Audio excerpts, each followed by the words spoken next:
வணக்கம் அண்ணா. இன்னைக்கு பாருங்க, ஒரே ஓனர் சிங்கிள் ஓனர் வண்டியில ஒரு 1,48,000 பட்ஜெட்ல ஒரு சாண்ட்ரோ ஜிங்க் வந்திருக்குதுங்க. ஒரு ஓனர் வண்டி, எஃப்சி கரண்ட், டயர் கண்டிஷன் நல்லா இருக்கும், பாடியில நீட் அண்ட் கிளீனா இருக்கும். இல்ல interior seat cover, AC, power steering, power window எல்லாமே சூப்பரா இருக்கும்.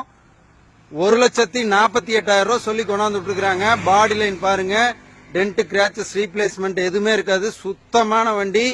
1,48,000 சொல்லியிருக்காங்க. நேர்ல வாங்க, ஒரு சின்ன வித்தியாசத்துல கிடைக்கும். மறக்காம இந்த சேனலை ஃபாலோ பண்ணுங்க. இன்டீரியர் காட்டுறேன் பாருங்க. உள்ளெல்லாம் பாருங்க, சீட் கவர்ல சூப்பரா இருக்குது. ஒரு ஃபேமிலி யூஸுக்கு மியூசிக் சிஸ்டம் எல்லாமே நல்லா இருக்கும். நான் லோக்கல் கஸ்டமரா இருந்தா வாங்க, லோன் ஆப்ஷன் பண்ணி தரேன். எஃப்சி கரண்ட்ல இருக்குது. ஒரு ஓனர் வண்டி, சாண்ட்ரோ ஜிங்க் வண்டி பாருங்க, கோழி மூட்டு மாதிரி நெகுன்னு இருக்குதுங்க. எந்த செலவுமே இருக்காது. மறக்காம இந்த சேனலை ஃபாலோ பண்ணுங்க. வண்டி ஓட்டி பார்த்து எடுத்துட்டு போலாம். வாங்க. வணக்கம்.